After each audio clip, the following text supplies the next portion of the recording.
ಎಲ್ರಿಗೂ ನಮಸ್ಕಾರ. Welcome back to my channel. ನಾನು ರಮ್ಯಾ. ಇವತ್ತಿನ ವಿಡಿಯೋ ಅಮ್ಮಂದಿರ ದಿನದ್ದಾಗಿರುತ್ತೆ. ಸೊ ನಾನು ತುಂಬ ಲೇಟಾಗಿ ವಿಡಿಯೋನ ಅಪ್ಲೋಡ್ ಮಾಡ್ತಿದ್ದೀನಿ. ಎಲ್ಲೂ ಕೂಡ ಸ್ಕಿಪ್ ಮಾಡಿದೆ, ವಿಡಿಯೋನ ಪೂರ್ತಿಯಾಗಿ ನೋಡಿ. ಹಾಗೆ ಇವತ್ತು ಸಾಪ್ಶಿ ಆ್ಯಪಿಂದ ಒಂದು ಸರ ತರಿಸ್ಕೊಂಡಿದ್ದೆ. ನಿಜವಾಗ್ಲೂ ತುಂಬ ಚೆನ್ನಾಗಿದೆ. ಕಮ್ಮಿ ಪ್ರೈಸು, ಎಷ್ಟು ಅಂತ ಹೇಳ್ತೀನಿ. ಸೊ ಎಲ್ಲೂ ಕೂಡ ಸ್ಕಿಪ್ ಮಾಡಿದೆ, ವಿಡಿಯೋನ ಪೂರ್ತಿಯಾಗಿ ನೋಡಿ. ಇನ್ ಕೇಸ್ ಈ ವಿಡಿಯೋ ನಿಮ್ಗೆ ಇಷ್ಟ ಆಯಿತು ಅಂದರೆ ಲೈಕ್ ಮಾಡಿ, ಶೇರ್ ಮಾಡಿ, ಕಮೆಂಟ್ ಮಾಡಿ. ಹಾಗೆ ನಮ್ಮ ಚಾನಲ್ನ ಇನ್ನೂ ಯಾರೆಲ್ಲ ಸಬ್ಸ್ಕ್ರೈಬ್ ಮಾಡದೆ ನೋಡ್ತಾ ಇದ್ದೀರೋ ದಯವಿಟ್ಟು ಸಬ್ಸ್ಕ್ರೈಬ್ ಮಾಡ್ಕೊಂಡು ನೋಡಿ ಅಂತ ಹೇಳ್ತಾ ಈ ವಿಡಿಯೋನ ಶುರು ಮಾಡ್ತಾ ಇದ್ದೀನಿ. ಇನ್ನಿವತ್ತು ಹಲಸಿನ ಹಣ್ಣು ತೊಗೊಂಡು ಬಂದಿದ್ದರು. ಇವಾಗ ಸೀಸನ್ ಆಗಿರೋದ್ರಿಂದ ಈಗ ಮಾವಿನ ಹಣ್ಣು, ಹಲಸಿನ ಹಣ್ಣೆಲ್ಲ ಸೀಸನ್ ಟೈಮ್ ಅಲ್ವಾ, ಸೊ ಹಾಗಾಗಿ ನಮ್ಮನೇಲಿ ತರ್ತಾ ಇರ್ತಾರೆ. ನಮ್ಮ ಮನೇಲಂತೂ ಹಲಸಿನ ಹಣ್ಣು ಅಂದರೆ ತುಂಬ ಇಷ್ಟ. ಇದು ತುಂಬ ಸ್ವೀಟ್ ಆಗಿತ್ತು. ಹಾಗೆ ಇವತ್ತು ತಂದು 2 ದಿನ ಆಗಿತ್ತು, ಇವತ್ತು ಕಟ್ ಮಾಡಿದ್ರು. ಸೊ ತುಂಬ ಚೆನ್ನಾಗಿತ್ತು. ಸೊ ಹಾಗೆ ಇದರಿಂದ ಏನಾದರೂ ಒಂದು ರೆಸಿಪಿ ಮಾಡೋಣ ಅಂತೇಳಿ ಇವತ್ತು ರಸಾಯನ ಮಾಡ್ತಿದ್ದೀನಿ. ಹಾಗೆ ಪೂಜೆಗೂ ಕೂಡ ನೈವೇದ್ಯಕ್ಕಾಗುತ್ತೆ ಅಂತೇಳಿ. ಸೊ ತುಂಬಾ ಚೆನ್ನಾಗಿರುತ್ತೆ ಈ ರಸಾಯನ, ನೀವು ಒಂದ್ಸಲ ಟ್ರೈ ಮಾಡಿ. ಸೊ ತುಂಬ ಸಿಂಪಲ್ ಮಾಡ್ಕೊಳ್ಳೋದು. ಇದನ್ನು ಸಣ್ಣ ಸಣ್ಣದಾಗಿ ಉದ್ದದಕ್ಕಾಗಿ ಕಟ್ ಮಾಡಿಕೊಂಡು ಇದನ್ನು ರೆಡಿ ಮಾಡಿ ತಿಳ್ಕೊಳ್ತಾ ಇದ್ದೀನಿ. ಹಲಸಿನ ಹಣ್ಣು ಅಂದರೆ ಯಾರಿಗಿಷ್ಟ ಇಲ್ಲ, ಎಲ್ರಿಗೂ ತುಂಬ ಇಷ್ಟ. ಸೊ ಇದೇನಾದರೂ ತುಂಬ ಹಣ್ಣಾಗಿದ್ದರೆ, ಏನಾದರೂ ಬಚ್ಚಿಟ್ಬಿಟ್ಟಿದ್ರೆ ಮಾತ್ರ ಅದು ಕಂಡಿಡ್ದುಬಿಡ್ಬೋದು, ಅಷ್ಟು ಸ್ಮೆಲ್ ಬರ್ತಾ ಇರುತ್ತೆ ಹಣ್ಣಾಗಿದ್ದರೆ. ಸೊ ತುಂಬಾ ಚೆನ್ನಾಗಿರುತ್ತೆ. ಈಗ ಸಣ್ಣ ಸಣ್ಣದಾಗಿ ಕಟ್ ಮಾಡಿಕೊಂಡು ಸೇರಿಸ್ಕೊಳ್ತಾ ಇದ್ದೀನಿ. ಇದಕ್ಕೆ ದಾಳಿಂಬೆ ಹಣ್ಣು, ಹಾಗೆ ಬಾಳೆಹಣ್ಣು, ಡ್ರೈ ಫ್ರೂಟ್ಸು, ಸ್ವಲ್ಪ ಕಾಯಿ ತುರಿ, ಬೆಲ್ಲ, ಸ್ವಲ್ಪ ಏಲಕ್ಕಿ ಪುಡಿ ಎಲ್ಲನೂ ಸೇರಿಸ್ಕೊಂಡು ಇವಾಗ ಚೆನ್ನಾಗಿ ಮಿಕ್ಸ್ ಮಾಡ್ಕೊಳ್ತೀನಿ. ದೇವಸ್ಥಾನದಲ್ಲಿ ಕೊಡ್ತಾರೆ ನೋಡಿ, ಅದೇ ಥರ ಸೇಮ್ ಟೇಸ್ಟ್ ಇರುತ್ತೆ. ಹಾಗೆ ಇದಕ್ಕೆ ಸ್ವಲ್ಪ ಪಚ್ಕರ್ಪೂರನ ಸೇರಿಸ್ಕೊಂಡ್ರೆ ನಿಜವಾಗ್ಲೂ ಟೇಸ್ಟ್ ಅಂತೂ ಅದೇ ಥರ ಇರುತ್ತೆ. ಹಾಗೆ ಇದಕ್ಕೆ ಸ್ವಲ್ಪ ನಾವು ಒಣ ಖರ್ಜೂರನೂ ಕೂಡ ಸೇರಿಸ್ಕೋಬೋದು. ಸೊ ಟೋಟಲ್ ನಾವು ಡ್ರೈ ಫ್ರೂಟ್ಸ್ನೆಲ್ಲ ಸೇರಿಸಿ ಮಾಡಿದ್ರೆ ತುಂಬಾ ರುಚಿಯಾಗಿರುತ್ತೆ. ಸೊ ಇವಾಗ ರೆಡಿ ಆಯಿತು. ನೋಡಿದ್ರೆ ಯಾವಾಗ ಎಷ್ಟು ಸಿಂಪಲ್ಲಾಗಿ ರಸಾಯನ ಮಾಡ್ಬೋದು ಅಂತೇಳಿ. ಸೊ ಇವಾಗ ರೆಡಿ ಮಾಡಿದ್ದಾಯಿತು. ಹಾಗೆ ಇವಾಗ ಪೂಜೆಗೂ ಇಟ್ಟು ಪೂಜೆ ಮಾಡ್ಕೊಳ್ಳೋಣ ಅಂತೇಳಿ ಇವಾಗ ಪೂಜೆನೂ ಸಹ ಮಾಡ್ಕೊಳ್ತಾ ಇದ್ದೀನಿ. ಶನಿವಾರ ಆಗಿರೋದ್ರಿಂದ ಏನಾದರೂ ನೈವೇದ್ಯಕ್ಕೆ ಇಟ್ಟು ಪೂಜೆ ಮಾಡಬೇಕಲ್ವ, ಸೊ ಹಾಗಾಗಿ ಮಾಡಿಕೊಂಡೆ. ಹಾಗೆ ಇದು ಮಾರನೇ ದಿನ, ಇದು ಭಾನುವಾರ. ಇವತ್ತು ತುಂಬ ಸ್ಪೆಷಲ್ ಡೇ. ಇವತ್ತು ಅಮ್ಮನ ದಿನಾಚರಣೆ ಅಲ್ವಾ, ಸೊ ಹಾಗಾಗಿ ಇವತ್ತು ಅಮ್ಮನಿಗೆ ಸ್ಪೆಷಲಾಗಿ ಏನಾದರೂ ಮಾಡಿಕೊಡೋಣ ಅಂತೇಳಿ ಅಂದ್ಕೊಂಡಿದ್ವಿ. ಸೊ ಅಂದರೆ ಸಡನ್ನಾಗಿ ಊರಿಗೆ ಹೋಗಬೇಕಾಗಿತ್ತು, ಹಾಗಾಗಿ ಏನೂ ಮಾಡ್ಕೊಳ್ಳೋದಕ್ಕಾಗಲಿಲ್ಲ. ಅಮ್ಮನೇ ಇವತ್ತು ನಮಗೆ ಅಕ್ಕಿ ರೊಟ್ಟಿನ ಮಾಡಿಕೊಡ್ತಾ ಇದ್ದಾರೆ. ತುಂಬ ಚೆನ್ನಾಗಿ ಬಂದಿತ್ತು ಅಕ್ಕಿ ರೊಟ್ಟಿ ಅಂತೂ. ತುಂಬ ಇಂಗ್ರೀಡಿಯೆಂಟ್ಸ್ ಹಾಕಿ ಈ ರೊಟ್ಟಿನ ಮಾಡಿದ್ದಾರೆ, ಎಳ್ಳು ಎಲ್ಲ ಹಾಕಿದ್ದಾರೆ. ಸೊ ನೆಕ್ಸ್ಟ್ ಈ ರೆಸಿಪಿನ ಶೇರ್ ಮಾಡ್ತೀನಿ. ಇವತ್ತು ಈ ರೆಸಿಪಿನ ಶೇರ್ ಮಾಡೋಕ್ಕಾಗಲಿಲ್ಲ, ಸೊ ತುಂಬ ಲೆಂತಿ ಆಗುತ್ತೆ ಅಂತೇಳಿ. ಊರಿಗೆ ಬೇರೆ ಹೋಗಬೇಕಲ್ವ, ಸೊ ಅರ್ಜೆಂಟು ಬೇಗ ಎಲ್ಲ ಕೆಲಸ ಮುಗಿಸಿ ಹೋಗ್ತಾ ಇದ್ದೀವಿ. ಹಾಗೆ ಸ್ವಲ್ಪ ಇವತ್ತು ಚಿಕನ್ ಗ್ರೇವಿನೂ ಕೂಡ ಮಾಡಿದ್ರು. ಅಮ್ಮನೇ ಎಲ್ಲ ಇವತ್ತು ಟಿಫನ್ಗೆ ಅಮ್ಮನೇ ರೆಡಿ ಮಾಡಿದ್ರು. ಇನ್ನು ಮಿಕ್ಕಿದ ಕೆಲಸ ಎಲ್ಲ ನಾವು ಮಾಡ್ಕೊಂಡ್ವಿ. ಸಂಡೇ ಆಗಿರೋದ್ರಿಂದ ಇನ್ನು ತರಕಾರಿ ಎಲ್ಲ ತಂದಿರ್ತಾರಲ್ಲ, ಅದನ್ನೆಲ್ಲ ನಾವು ಕ್ಲೀನ್ ಮಾಡಿ ಎತ್ತಿಟ್ಕೋಬೇಕಾಗಿರುತ್ತೆ. ಇನ್ನು ಅಮ್ಮ ಈ ಕಡೆ ರೊಟ್ಟಿ ಮತ್ತು ಚಿಕನ್ ಗ್ರೇವಿನೂ ಕೂಡ ಮಾಡಿ ರೆಡಿ ಮಾಡಿದರು. ಅಮ್ಮ ತುಂಬ ಚೆನ್ನಾಗಿ ಅಡುಗೆಗಳನ್ನ ಮಾಡ್ತಾರೆ. ನಾನು ಹಾಗೆ ಹೇಳ್ತಿರ್ತೀನಿ, ರೆಸಿಪಿನೆಲ್ಲ ಶೇರ್ ಮಾಡೋಣ, ವಿಡಿಯೋ ಮಾಡೋಣ ಅಮ್ಮ ಅಂತ. ಅವರು ಸ್ವಲ್ಪ ಮುಜುಗರ ಮಾಡ್ಕೋತಾರೆ ವಿಡಿಯೋ ಮುಂದೆ ಬರೋದಕ್ಕೆ.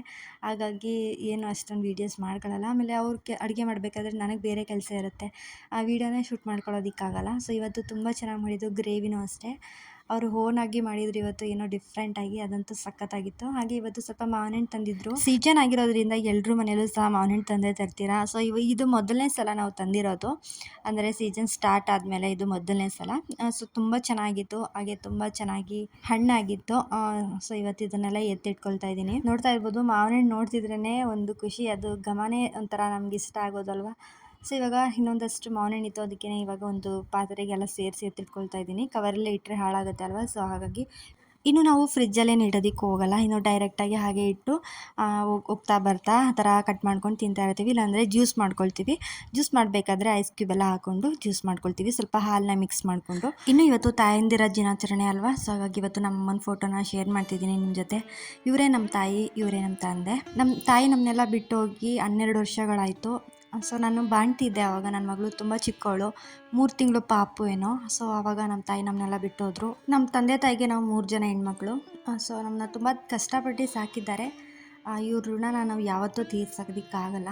ಇನ್ನು ನಮ್ಮ ತಾಯಿ ಜೊತೆ ನಮ್ಮದು ಒಂದು ಫೋಟೋನೂ ಇಲ್ಲ, ಅಂದರೆ ಮದುವೆ ಫೋಟೋ ಇದೆ ಅಷ್ಟೇ. ಇನ್ನು ಬಿಟ್ಟರೆ ಇನ್ನು ಫೋನ್ಲಿ ತೆಗ್ದಿರೋದು ಅಂಥದ್ದು ಯಾವ ಫೋಟೋನೂ ಇಲ್ಲ. ಸೊ ತುಂಬಾ ಮಿಸ್ ಮಾಡ್ಕೋತೀವಿ. ಆವಾಗೆಲ್ಲ ಫೋನು ಕೂಡ ಇರ್ತಾ ಇರಲಿಲ್ಲ ಅಲ್ವಾ, ಸೊ ಹಾಗಾಗಿ ಯಾವ ಫೋಟೋನೂ ಕೂಡ ತೆಕ್ಕೊಳ್ಳೋದಕ್ಕಾಗಲಿಲ್ಲ. ನಿಜವಾಗ್ಲೂ ನಮ್ಮ ತಾಯಿನ ನಾವು ತುಂಬ ಮಿಸ್ ಮಾಡ್ಕೋತೀವಿ.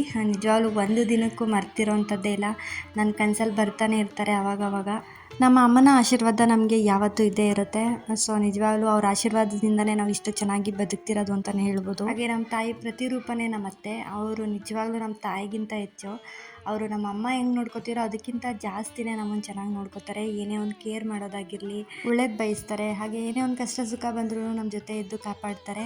ಸೊ ನಿಜವಾಗ್ಲೂ ನಾವು ಇಂಥ ಒಂದು ಫ್ಯಾಮಿಲಿನ ಪಡೆಯೋದಕ್ಕೆ ತುಂಬ ಅಂದರೆ ತುಂಬ ಪುಣ್ಯ ಮಾಡಿದ್ದೀವಿ. ಹಾಗೆ ಇವತ್ತು ನಾವೆಲ್ಲ ಸೇರ್ಕೊಂಡು ಇವತ್ತು ನಮ್ಮ ಅಮ್ಮನಿಗೆ ಇವತ್ತು ಕೇಕ್ ಕಟ್ ಮಾಡಿಸ್ತಾ ಇದ್ದೀವಿ. ಅರ್ಜೆಂಟ್ಲಿ ಇವತ್ತು ಏನೂ ಸಹ ಅವ್ರಿಗೆ ಕೊಡಿಸ್ಲಿಕ್ಕೆ ಆಗಲಿಲ್ಲ.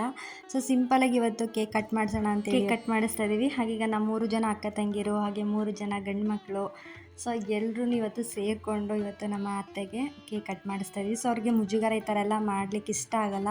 ಆದರೆ ಇದೊಂದೆಲ್ಲ ಒಂದು ಮೆಮೊರೀಸ್ ಎಲ್ಲ ಒಟ್ಟಾಗಿ ಈ ರೀತಿ ಖುಷಿಯಾಗಿ ಮಾಡೋದಿದೆಯಲ್ಲ, ಅದು ತುಂಬಾ ಖುಷಿ ಕೊಡುತ್ತೆ ಅಲ್ವಾ.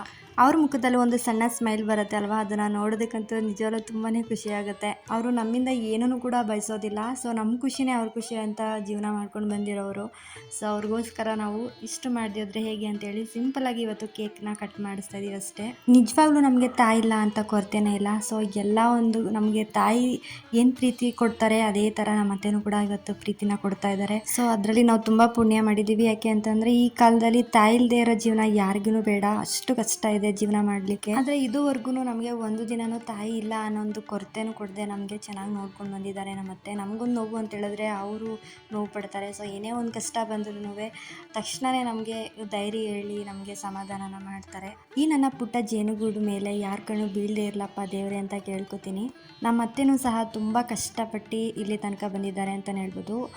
ನಿಜವಾಗ್ಲೂ ತುಂಬ ಅಂದರೆ ತುಂಬ ಕಷ್ಟಪಟ್ಟಿದ್ದಾರೆ ಜೀವನದಲ್ಲಿ. ಅವ್ರ ಕಷ್ಟದ ಮುಂದೆ ಈಗ ಕಷ್ಟಪಡೋದು ಏನೇನೂ ಅಲ್ಲ ಅಂತ ಅನಿಸುತ್ತೆ. ಇಬ್ಬರು ಗಂಡು ಮಕ್ಕಳು ಅಷ್ಟೇ, ತಾಯಿಗೆ ತಕ್ಕ ಮಕ್ಕಳು ಅಂತಲೇ ಹೇಳ್ಬೋದು. ಅಮ್ಮ ಏನು ಹೇಳ್ತಾರೆ ಅದನ್ನೇ ಕೇಳ್ಕೊಂಡು ಬಂದಿದ್ದಾರೆ. ಹಾಗೆ ಇವತ್ತು ಅಕ್ಕ ಬಾವನು ಕೂಡ ಬಂದಿದ್ದರು. ಸೊ ನಿಜವಾಗ್ಲೂ ಇವರು ಅಷ್ಟೇ ನಮ್ಮ ಫ್ಯಾಮಿಲಿಲಿ ಒಬ್ಬರು. ಇನ್ನು ಮದರ್ಸ್ ಡೇ ದಿನ ಅಮ್ಮನಿಗೆ ಖುಷಿ ಕೊಡೋದಲ್ಲ, ಪ್ರತಿದಿನವೂ ಅಷ್ಟೇ ಅವ್ರ ಜೊತೆ ಇದ್ದು ಅವ್ರ ಕಷ್ಟ ಸುಖ ಏನು ಅಂತ ಕೇಳ್ತಾ ಅವ್ರ ಜೊತೆ ನಿಂತು ನಾವು ಒಂದು ಟೈಮ್ ಸ್ಪೆಂಡ್ ಮಾಡೋದಾಗಿರ್ಬೋದು, ಅವ್ರ ಜೊತೆ ಕೂತು ಊಟ ಮಾಡೋದಾಗಿರ್ಬೋದು, ಅವ್ರ ಜೊತೆ ಮಾತಾಡೋದಾಗಿರ್ಬೋದು, ಇದೆಲ್ಲ ಮಾಡ್ತಾ ಇರಬೇಕು. ಅವರು ಇದನ್ನು ಬಿಟ್ಟರೆ ಬೇರೆ ಏನೂ ಬಯಸೋದಿಲ್ಲ. ತನ್ನ ಮಕ್ಕಳು ಟೈಮ್ ಕೊಟ್ಟು ಅವ್ರ ಜೊತೆ ಮಾತಾಡಿದ್ರೇ ಅವ್ರಿಗೊಂದು ದೊಡ್ಡ ಖುಷಿ. ಇನ್ನು ಅಮ್ಮನ ಮಕ್ಕಳ ಜೊತೆ ನಮ್ಮ ಜೊತೆ ಎಲ್ಲ ಫೋಟೋ ಎಲ್ಲ ತೆಗೆಸ್ಕೊಂಡ್ರು. ಹಾಗೆ ಇವತ್ತು ಸ್ವಲ್ಪ ಹೊರಗಡೆ ಹೋಗಬೇಕಿತ್ತು ಅಂತೇಳಿ ಸಡನ್ ಆಗಿ ನಮ್ಮ ಊರಿಗೆ ಹೋಗ್ತಾ ಇದ್ದೀವಿ. ಪ್ರತಿಯೊಬ್ಬರಿಗೂ ಹೇಳೋದಿಷ್ಟೇ. ಸೊ ಮದರ್ಸ್ ಡೇ ಅಂತ ಬಂದಾಗ ನಾವು ಸ್ಟೇಟಸ್ಗೆ ಹಾಕ್ಕೊಂಡು ಅವ್ರ ಫೋಟೋನೆಲ್ಲ ಹಾಕೊಂಡು ಪ್ರೀತಿ ತೋರಿಸೋದಲ್ಲ, ಪ್ರತಿದಿನವೂ ಅವ್ರ ಜೊತೆ ಹಾಗೆ ಇರಬೇಕು ಅಲ್ವಾ. ಹಾಗೆ ನಮ್ಮ ತಂದೆ ತಾಯಿ ನಮ್ಮನ್ನ ತುಂಬ ಕಷ್ಟಪಟ್ಟು ಬೆಳೆಸಿರ್ತಾರೆ. ಹಾಗೆ ತುಂಬ ಪ್ರೀತಿಯಿಂದ ಬೆಳೆಸಿರ್ತಾರೆ. ಯಾವುದೇ ರೀತಿ ಕಷ್ಟನೂ ಕೂಡ ನಮ್ಮ ಸುಳಿದೇ ಇರೋ ಥರ ನೋಡ್ಕೊಂಡಿರ್ತಾರೆ ಅಲ್ವಾ. ಸೊ ಹಾಗೆ ಅವರು ವಯಸ್ಸಾದಾಗಲೂ ಕೂಡ ನಾವು ಅದೇ ಥರ ನೋಡ್ಕೋಬೇಕಲ್ವಾ. ವಯಸ್ಸಾದರೆ ಅವರು ಕೂಡ ಸಣ್ಣ ಮಕ್ಕಳ ಥರನೇ ಆಗಿರ್ತಾರೆ. ತುಂಬ ಸಿಟ್ಟು ಮಾಡ್ಕೋತಾ ಇರ್ತಾರೆ, ಹಾಗೆ ಹಠ ಮಾಡ್ತಿರ್ತಾರೆ, ಹಾಗೆ ಮರುವು ಕೂಡ ಇರುತ್ತೆ. ಸೊ ಹಾಗಾಗಿ ನಾವೇ ಅಡ್ಜಸ್ಟ್ ಮಾಡಿಕೊಂಡು ಅವರು ನಮ್ಮನ್ನು ಹೇಗೆ ನೋಡ್ಕೊಂಡಿರ್ತಾರೆ ಅದೇ ಥರ ನಾವು ನೋಡ್ಕೊಂಡ್ರೆ ಒಳ್ಳೇದು ಅಲ್ವಾ. ಸೊ ಅವ್ರನ್ನ ಇದ್ದಾಗಲೇ ನಾವು ಪ್ರೀತಿ ತೋರಿಸ್ಬೇಕು. ಅವ್ರನ್ನ ಕಳ್ಕೊಂಡ್ಮೇಲೆ ಎಷ್ಟೇ ನಾವು ಹುಡುಕಿದ್ರೂ ಕೂಡ, ಕೋಟಿ ಕೊಟ್ಟರು ಕೂಡ ಅವ್ರು ಮತ್ತೆ ನಮಗೆ ಮರಳಿ ಬರೋದಿಲ್ಲ. ಎಷ್ಟು ಜನ ಮಕ್ಕಳಿಗೆ ತಂದೆ ತಾಯಿನೇ ಇರೋದಿಲ್ಲ. ಸೊ ಹಾಗಾಗಿ ಇದ್ದಾಗಲೇ ನಮ್ಮ ತಂದೆ ತಾಯಿಗೆ ಪ್ರೀತಿ ತೋರಿಸ್ಬೇಕು. ಕಳ್ಕೊಂಡ್ಮೇಲೆ ಎಷ್ಟೇ ಪ್ರೀತಿ ತೋರಿಸಿದ್ರು ವ್ಯರ್ಥನೇ ಅಲ್ವಾ. ಸೊ ಇವತ್ತು ಊರಿಗೆ ಹೋಗಿದ್ದು ಕೂಡ ಬಂದಿದ್ದಾಯಿತು. ಹಾಗೆ ಮಾವಿನ ತಂದಿದ್ರು. ಮಾವಿನ ಸೀಸನ್ ಆಗಿರೋದ್ರಿಂದ ಪ್ರತಿದಿನವೂ ಮಾವಿನ ತಿನ್ನೋದೇ ಆಗಿದೆ. ಹಾಗಾಗಿ ಇವತ್ತು ಮಾವಿನ ಕೂಡ ಕಟ್ ಮಾಡ್ಕೊಂಡು ತಿಂದ್ವಿ. ಇನ್ನು ನೆಕ್ಸ್ಟು ಸಾಪ್ಶಿ ಆ್ಯಪಿಂದ ಒಂದು ಸರ ತರಿಸ್ಕೊಂಡಿದ್ವಿ. ತುಂಬ ಚೆನ್ನಾಗಿತ್ತು. ಇದು ತುಂಬಾ ಕಮ್ಮಿ ಪ್ರೈಸು, ಹಾಗೆ ಕ್ವಾಲಿಟಿನೂ ಪರವಾಗಿಲ್ಲ ಅಂತ ಅನ್ನಿಸ್ತು. ಹಾಗಾಗಿ ಬುಕ್ ಮಾಡಿದ್ವಿ. ಸೊ ಇವತ್ತು ಬಂತು. ಹಾಗೆ ಅನ್ಬಾಕ್ಸ್ ಮಾಡಿ ತೋರಿಸ್ತಾ ಇದ್ದೀನಿ ನಿಮ್ಮ ಮುಂದೆ. ಇನ್ನು ಹೆಣ್ಮಕ್ಳು ಇರೋ ಮನೆಯಲ್ಲಂತೂ ಸಿಕ್ಕಾಪಟ್ಟೆ ಸರ ಬಳೆ ಅದು ಇದು ಅಂತ ತರಿಸ್ತಾನೆ ಇರ್ತೀವಿ. ತುಂಬ ಚೆನ್ನಾಗಿತ್ತು ಈ ಡಾಲರ್ ಮಾತ್ರ. ಹಾಗಾಗಿ ನಾವು ಕೂಡ ಬುಕ್ ಮಾಡಿ ತರಿಸ್ಕೊಂಡಿದ್ವಿ. ಏನಾದರೂ ಮಕ್ಕಳಿಗೆ, ಹೆಣ್ಮಕ್ಳಿಗೆ ಲಂಗ ಬ್ಲೌಸು, ಚೂಡಿದಾರ್ಗೆ ಈ ರೀತಿ ಸರಗಳನ್ನ ಹಾಕೋದಕ್ಕೆ ತುಂಬ ಚೆನ್ನಾಗಿರುತ್ತೆ. ಹಾಗಾಗಿ ನಾನಿಲ್ಲಿ 2 ಬುಕ್ ಮಾಡಿ ತರಿಸ್ಕೊಂಡಿದ್ದೆ. ಒಂದು ಪೀಸ್ಗೆ ಇಲ್ಲಿ ಜಸ್ಟ್ 72 ರೂಪಾಯಿ ಅಷ್ಟೇ. ನಾವು ಒಂದು ಬುಕ್ ಮಾಡಿದ್ರೆ ಬರೋದಿಲ್ಲ, ಕಾಂಬೋ ಅಂದರೆ 2 ಬುಕ್ ಮಾಡಬೇಕು. ಸೊ ಹಾಗಾಗಿ ಚೆನ್ನಾಗಿತ್ತಲ್ಲ ಅಂಥೇಳಿ ನಮಗೂ ಕೂಡ ಸ್ಯಾರಿಗೆಲ್ಲ ವೇರ್ ಮಾಡ್ಬೋದು. ತುಂಬಾ ಚೆನ್ನಾಗಿತ್ತು, ಕ್ಯೂಟಾಗಿ ನೋಡ್ತಾ ಇರ್ಬೋದು. ಡಾಲರ್ ಅಂತೂ ನನಗೆ ಸಿಕ್ಕಾಪಟ್ಟೆ ಇಷ್ಟ ಆಯಿತು. ಮೆರೂನ್ ಕಲರ್ ಹರಳು ಕೊಟ್ಟಿದ್ದಾರೆ, ಹಾಗೆ ಪುಟ್ಟದಾಗಿ ಒಂದು ಮಣಿನೂ ಕೂಡ ಕೊಟ್ಟಿದ್ದಾರೆ. ತುಂಬಾ ಕ್ಯೂಟಾಗಿ ಇತ್ತು, ನಮಗೆ ತುಂಬ ಇಷ್ಟ ಆಯಿತು. ಇದು ಅಂದರೆ ಸಾಪ್ಶಿ ಆ್ಯಪ್ನ ನಾವು ಡೌನ್ಲೋಡ್ ಮಾಡಿಕೊಂಡ್ರೆ ಅದರಲ್ಲಿ ತುಂಬ ಆಫರ್ಗಳು ಕೊಡ್ತಾ ಇರ್ತಾರೆ. ಅಂದರೆ 1 ಅವರ್ ಟೈಮಿಂಗ್ಸ್ ಇರುತ್ತೆ, ಅದರೊಳಗಡೆ ನಾವು ಬೈ ಮಾಡಬೇಕು. ತುಂಬಾ ಕಮ್ಮಿ ಪ್ರೈಸಲ್ಲಿ ಕೊಡ್ತಾ ಇರ್ತಾರೆ. ನಿಜವಾಗ್ಲೂ ಕ್ವಾಲಿಟಿ ಆಗಿರುವಂಥದ್ದು. ಅಂದರೆ ನಾವು ಟೈಮಿಂಗ್ಸ್ ಪ್ರಕಾರ ಬೈ ಮಾಡಬೇಕು, ಇಲ್ಲಾಂದರೆ ಆಫರು ಮುಗ್ದೋಗ್ಬಿಡುತ್ತೆ. ಸೊ ಹಾಗಾಗಿ ಹೇಳ್ತಾ ಇದ್ದೀನಿ. ಹಾಗೆ ಇದ್ರದ್ದು ಲಿಂಕ್ ಬೇಕು ಅಂತಂದರೆ ನಾನು ಡಿಸ್ಕ್ರಿಪ್ಷನ್ಲಿ ಹಾಕಿರ್ತೀನಿ. ಹಾಗೆ ನಿಮಗೆ ಶಾಪ್ಸಿ ಲಿಂಕ್ ಬೇಕು ಅಂತಂದ್ರೂ ಕೂಡ ಡಿಸ್ಕ್ರಿಪ್ಷನ್ಲಿ ಹಾಕಿರ್ತೀನಿ. ಒಮ್ಮೆ ಚೆಕ್ ಮಾಡಿ ನೀವು ಕೂಡ ಡೌನ್ಲೋಡ್ ಮಾಡ್ಕೊಳ್ಳಿ. ತುಂಬಾ ಒಳ್ಳೊಳ್ಳೆ ಆಗಿರುವಂತಹ ಐಟಮ್ಸ್ಗಳು ಸಿಗುತ್ತೆ ಅಲ್ಲಿ. ಕ್ವಾಲಿಟಿ ಆಗಿರುವಂಥದ್ದೇ ಕಮ್ಮಿ ಪ್ರೈಸಲ್ಲಿ ಕೂಡ ಸಿಗುತ್ತೆ ಅಂದರೆ ನಂಬಲಿಕ್ಕೆ ಸಾಧ್ಯನೇ ಇಲ್ಲ ಅಲ್ವಾ. ಸೊ ಹಾಗಾಗಿ ಹೇಳ್ತಿದ್ದೀನಿ. ಸೊ ಈ ವಿಡಿಯೋನ ಇಲ್ಲಿಗೆ ಎಂಡ್ ಮಾಡ್ತಿದ್ದೀನಿ. ಯಾರೆಲ್ಲ ಕೊನೆಯವರೆಗೂ ವಿಡಿಯೋ ನೋಡಿದ್ದೀರಾ ಎಲ್ರಿಗೂ ಥ್ಯಾಂಕ್ ಯು ಸೋ ಮಚ್. ಮುಂದಿನ ವಿಡಿಯೋದಲ್ಲಿ ಸಿಗ್ತೀನಿ. Thank you for watching.